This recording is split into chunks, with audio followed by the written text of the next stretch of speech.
Hi everyone, मेरा नाम है Prashant, mentor of thousands of students. और आज आप सभी की सबसे बड़ी प्रॉब्लम बोर्ड एग्जाम का सलूशन लेकर आपके सामने आ चुका हूं।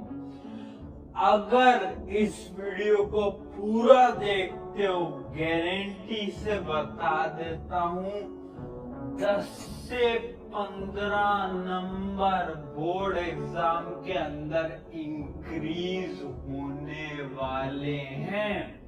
पता है क्यों? क्योंकि आज मैं आपको सीक्रेट्स बताने वाला हूं कि बोर्ड एग्जाम के अंदर कॉपीज चेक कैसे की जाती हैं।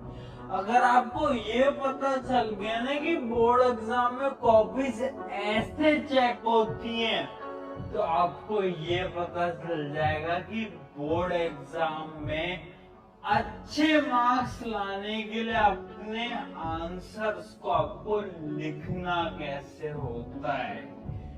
सारी चीजें आपके लिए लेकर आया हूं। इस वीडियो को बनाने के लिए हमने कई टीचर से बात करी, जो कि CBSE board, ICSE board, India के जितने भी बोर्ड्स हैं उनके अंदर कॉपीज को चेक करते हैं। जब मैं उनसे मिला तो मैंने उनसे कुछ सवाल पूछे और उन सवाल को मैं यहाँ पर लिखकर भी लेकर आया हूँ।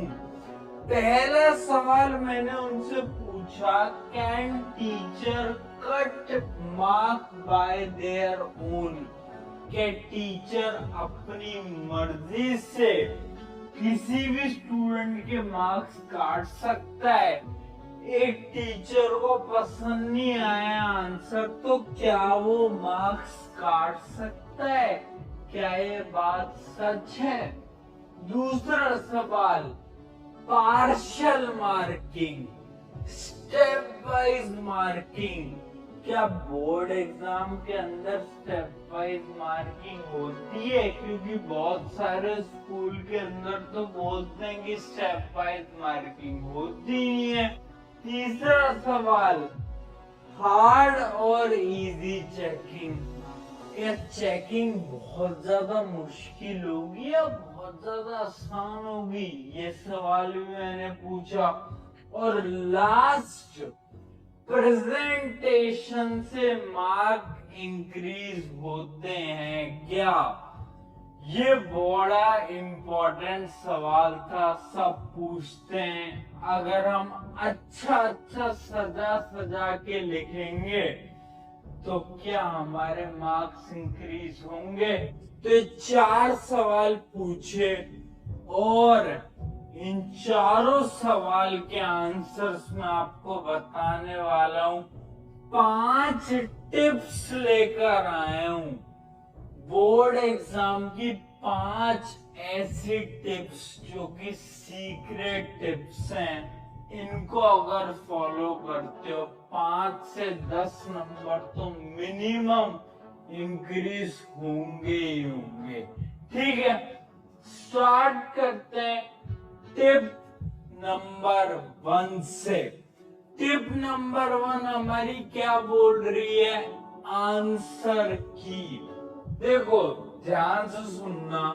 आपको ऐसा लगता है ना कि अगर एक टीचर को आपका आंसर पसंद नहीं आया तो आपके नंबर काट देगा, जबकि बिल्कुल गलत है। कोई टीचर बोर्ड एग्जाम के अंदर ऐसा नहीं कर सकता। हाँ, स्कूल के अंदर बिल्कुल ऐसे टीचर्स कर सकते हैं, बट बोर्ड एग्जाम के अंदर नहीं कर सकते। पता है क्यों? क्योंकि बोर्ड एग्जाम के अंदर आंसर की दी जाती है। हाँ, हर एक टीचर के पास आंसर की होती है, चाहे तुम सीबीएसई बोर्ड की बात करो, आईसीएसई बोर्ड करो, इंडिया के जितने भी बोर्ड्स हैं सब टीचर्स को जब कॉपी चेक करते हैं तो उनको एक आंसर की मिलती है और उन्हें अपने पेपर को आंसर की के अकॉर्डिंग चेक करना होता है। वो अपनी मर्जी से चेक नहीं कर सकते।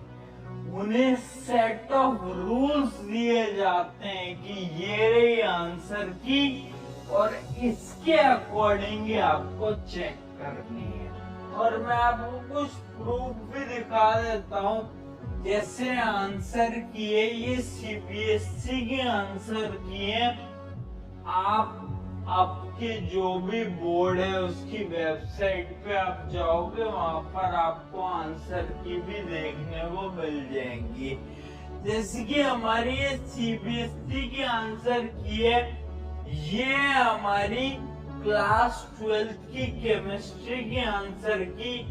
तो आप देख सकते हो जैसे क्वेश्चन नंबर 21 का आंसर क्या होगा, 22 का क्या होगा, 23 का क्या होगा, 24 का क्या होगा, 25 ऐसे पूरा का पूरा लिख के आता है। ठीक है, एक और एग्जांपल दिखा देता हूँ। ये एग्जांपल है हमारी क्लास 10th की साइंस का। तो आप देख सकते हो जैसे सेक्शन ए में एमसीक्यूज है, तो देखो एमसीक्यूज के भी सारे के सारे आंसर्स यहाँ पर लिखे हुए हैं। ए बी सी डी कौन कौन से आंसर्स होंगे। उसके अलावा सेक्शन बी के आंसर्स ये हैं और साइड में आप देखो तो मार्किंग भी दे रखी है। तो सब कुछ एक टीचर को मिलता है। ये हमारा पहली चीज। अब बढ़ते हैं हमारा दूसरा और सबसे इम्पोर्टेंट पॉइंट, आपका सबसे बड़ा सवाल, स्टेप मार्किंग। इमेजिन करो आप मैथ का क्वेश्चन सॉल्व कर रहे थे, आधा तो आपका सही था और आधा आपका गलत, तो क्या आपके मार्क्स मिलेंगे? बहुत सारे स्कूल्स के अंदर क्या किया जाता है ना कि मार्क्स नहीं देते है ना स्टेप मार्किंग के बाद। खुश हो जाओ क्योंकि बोर्ड एग्जाम के अंदर स्टेप मार्किंग होती है। स्टेप के भी नंबर आपको मिल रहे होते हैं, चाहे वो इंग्लिश हो, एसएसटी हो, मैथ हो, साइंस हो, कोई भी सब्जेक्ट हो, क्लास 12 के केमिस्ट्री, फिजिक्स, कोई भी सब्जेक्ट हो, स्टेप वाइज मार्किंग होती है। अब तो मुझसे प्रूफ मांगोगे कि आपको कैसे पता, तो चलो मैं दिखा देता हूँ।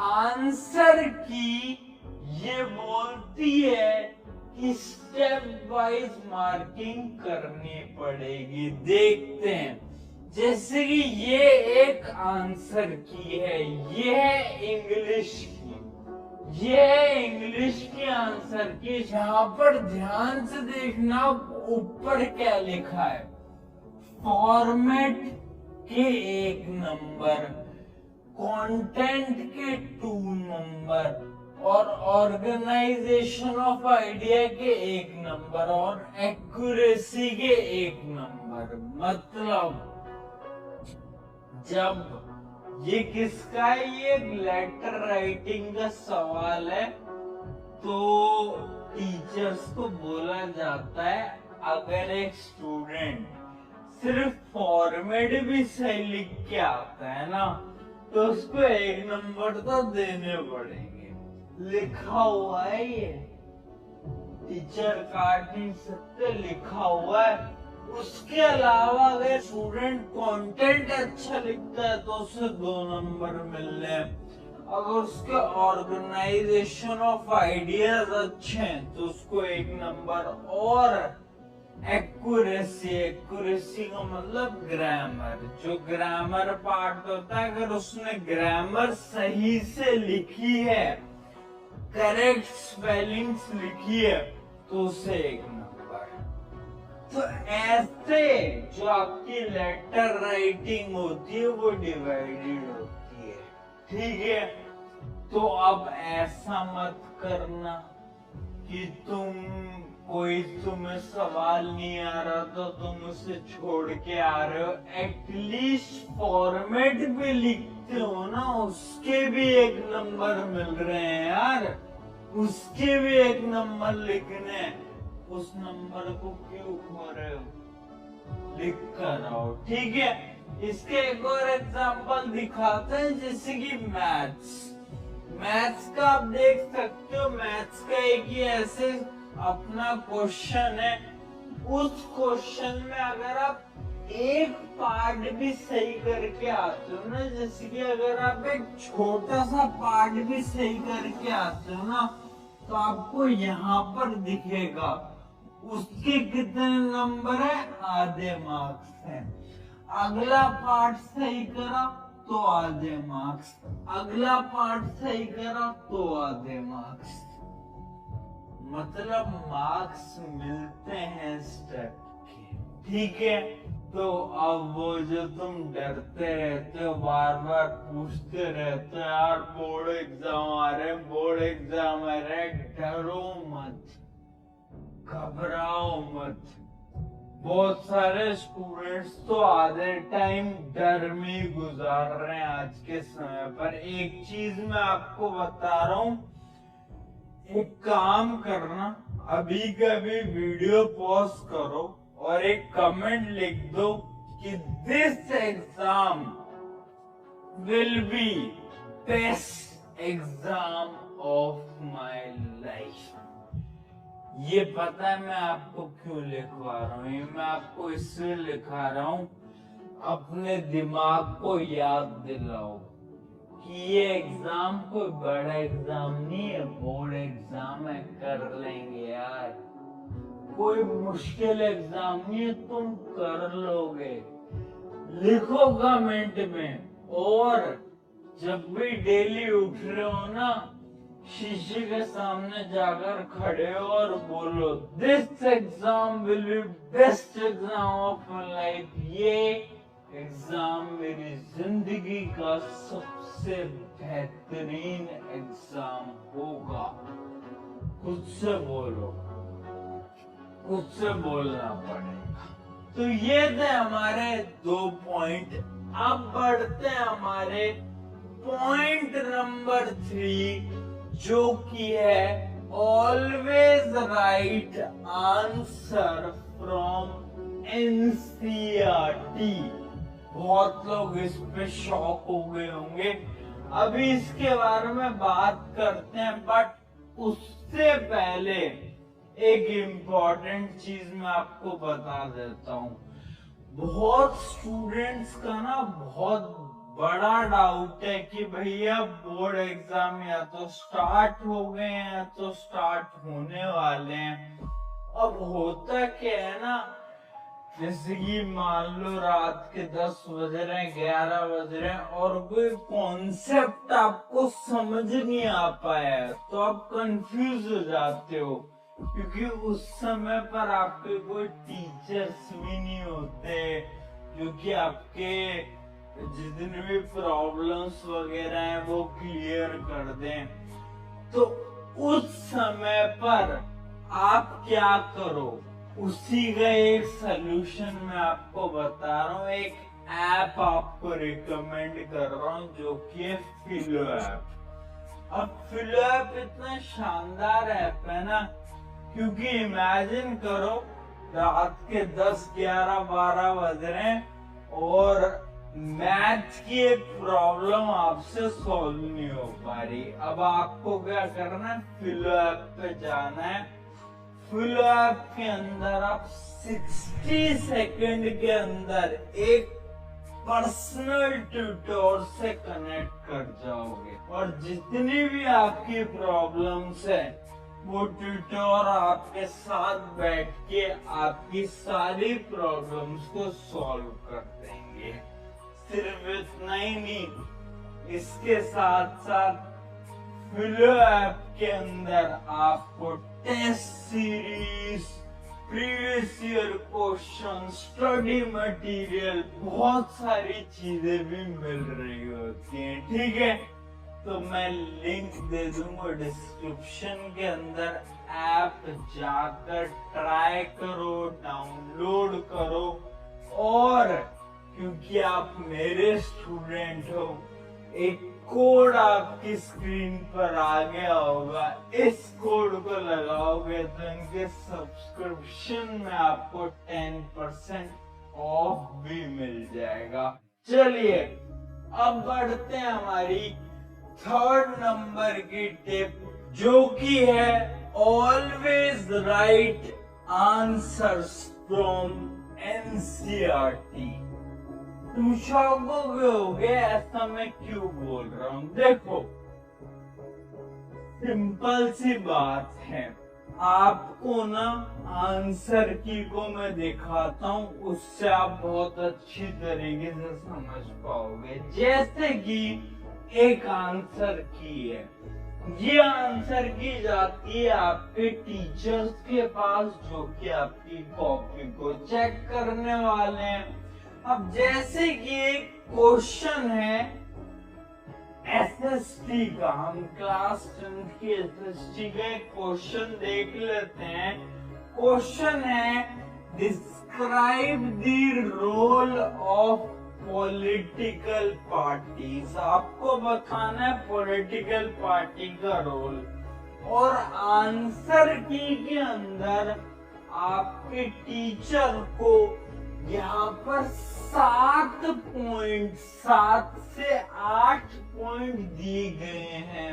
और लास्ट में देखो क्या लिखा है, एनी 5 पॉइंट्स।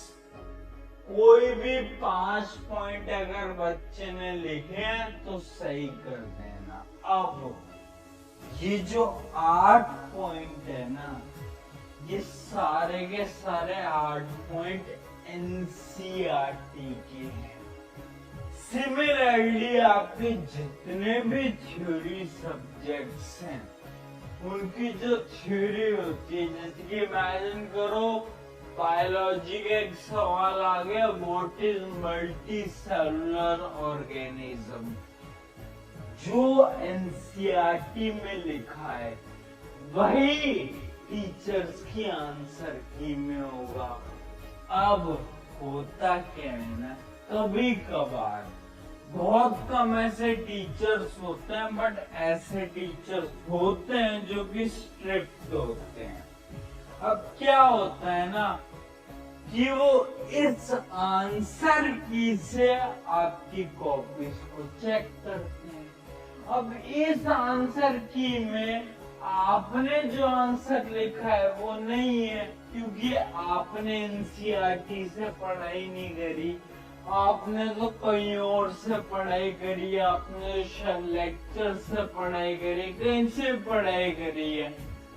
अब होता क्या है कि आपका आंसर इस आंसर की से मैच नहीं कर पाता, और उन्हें मौका मिल जाता आपके नंबर काटने का, और वो काट लेते हैं।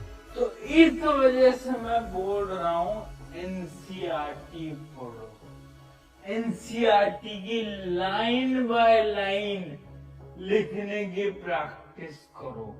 एनसीईआरटी की जितनी भी डेफिनेशंस है, उन्हीं डेफिनेशंस को आपको एग्जाम के अंदर लिख के आना है, क्योंकि जब आंसर की में डेफिनेशन लिख के आएगी तो टीचर के पास कोई स्कोप नहीं होना चाहिए कि तुम्हारे नंबर काट दे, क्योंकि तुमने तो आंसर एनसीईआरटी वाले लिखे हैं, तो फिर तुम्हारे नंबर कटने की कोई चांस नहीं है। एक और एग्जांपल देखते हैं, जैसे कि डायग्राम्स।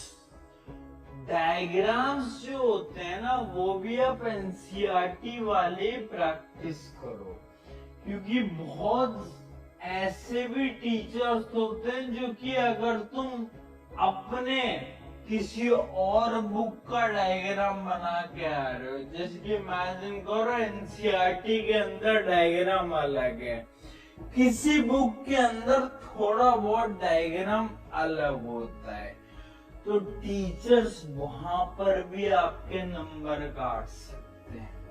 तो याद रखना, करना क्या है, एनसीईआरटी के जितने भी डायग्राम्स हैं वही आपको प्रैक्टिस करने, एग्जाम के अंदर वही आपको बना कराने।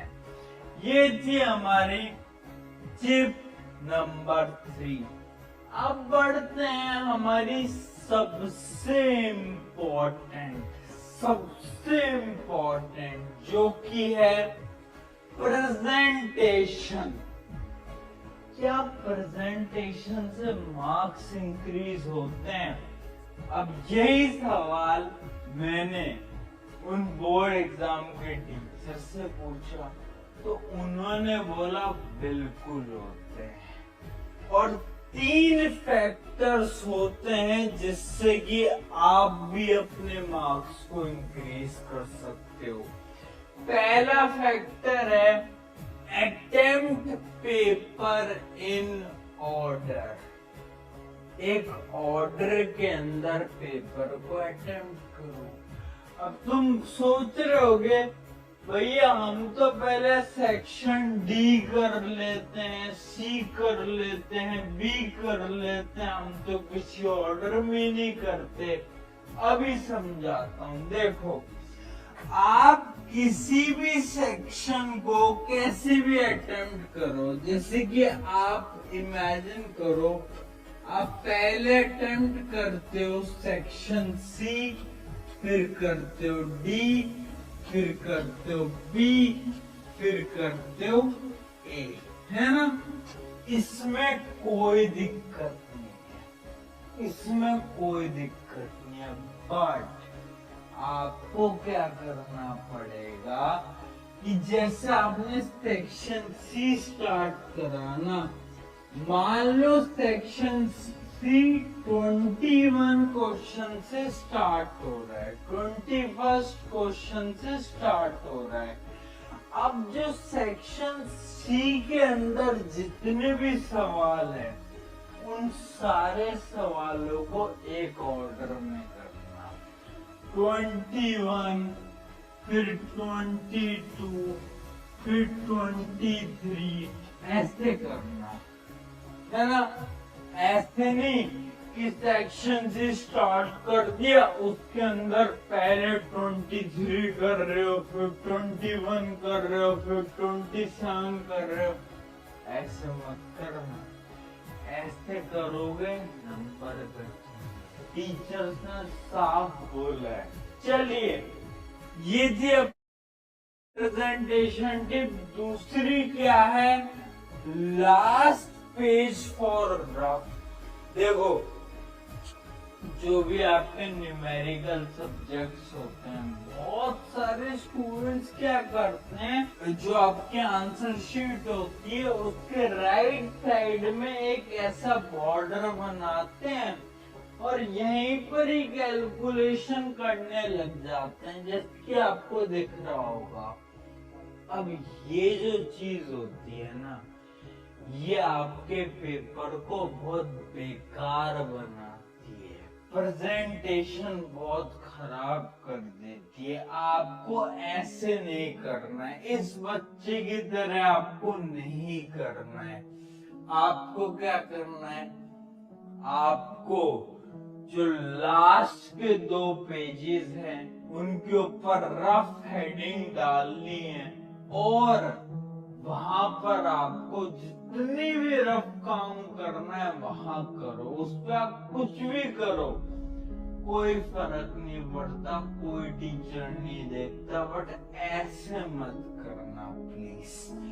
ऐसे करोगे ना तो बहुत इम्प्रेशन बेकार जाता है। ऐसा मैं नहीं बोल रहा, ऐसा टीचर्स बोल रहे हैं कि इम्प्रेशन बहुत बेकार जाता है और कहीं ना कहीं उन्हें उतना मजा नहीं आ पाता। ठीक है, आगे बढ़ते हैं। और ये हमारी प्रेजेंटेशन की लास्ट टिप, जो कि एक कीवर्ड स्ट्रैटेजी। देखो, कीवर्ड स्ट्रैटेजी मैं आपको बहुत बार बता भी चुका हूँ, है ना। अगर आपने वो वीडियो नहीं देखी है how to write answers like a topper, तो उस वीडियो को देख लेना। ये जो अपनी कीवर्ड स्ट्रैटेजी होती है ना, इसके अंदर देखो आपको क्या करना होता है, मैं आपको एक बार दिखा भी देता हूँ। जैसे ये आंसर है, ये टॉपर बच्ची की आंसर शीट है। अब आपको क्या करना होगा, जितने भी इम्पोर्टेंट वर्ड्स है ना आंसर्स में से, उनको मार्क करना है, उनको हाईलाइट करना है पेंसिल से। जैसे कि ये लिख रखा है इसने न्यूरोट्रांसमीटर, क्यों मार्क करा है ये इसलिए मार्क करा है ताकि जब एक एग्जामिनर इसकी कॉपी चेक कर रहा होगा ना, तो डायरेक्टली देखेगा, अच्छा इस बच्चे ने न्यूरोट्रांसमीटर लिखा हुआ है, ठीक है, मतलब इसको तो आता है आंसर। और यहीं पर ही वो टिक करेंगे और वो आगे बढ़ जाएंगे, ठीक है। वो पूरा आंसर ही नहीं पढ़ेंगे, वो लाइन टू लाइन ही नहीं पढ़ेंगे। इससे क्या फायदा होगा, अगर आपका आंसर थोड़ा बहुत गलत भी होगा तो भी नंबर बेटा पूरे मिल जाएंगे। बड़ी शानदार टेक्निक है कीवर्ड स्ट्रैटेजी, अगर इसको पूरा जानना है, how to write answers like a topper, please उसको जाकर देख लो, बहुत इम्पोर्टेंट वीडियो है। आप बढ़ रहे हैं हमारी फाइनल टिप की तरफ, और ये है उन सब बैक बेंचर्स के लिए जो कि परेशान है, जिनको लग रहा है बोर्ड एग्जाम में कुछ नहीं हो पाएगा। देखो लास्ट टिप है, टीचर्स आपको पास करने की कोशिश करेंगे। हाँ मेरे दोस्त, सही सुन रहे हो, हर एक टीचर चाहेगा कि आप पास हो। तुम्हें ऐसा लग रहा है ना बोर्ड एग्जाम के अंदर तो भैया टीचर्स फेल कर सकते हैं, मेरी तो प्रिपरेशन नहीं है, मेरे तो सिलेबस नहीं हुआ है। डरो मत, टीचर्स आपको पास करने की कोशिश करते हैं। मैं इतने टीचर से बात करता हूँ, सब बोलते हैं कि हम तो खुद चाहते हैं कि बच्चा पास हो जाए, तो उसके लिए तुम्हें क्या करना है। एक 1-to-1 टिप दे रहा हूं मैं ना, ध्यान से सुनना। इमेजिन करो एक सवाल है जो तुम्हें नहीं आ रहा है ना,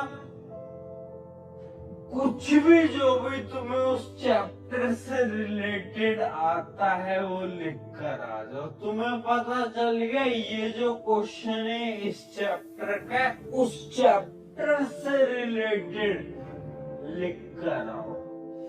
जो भी तुम्हें आता है, अनाप शनाप लिख आओ, जो भी तो उस चैप्टर से रिलेटेड आता है तुम्हें लिख कर आना पड़ेगा।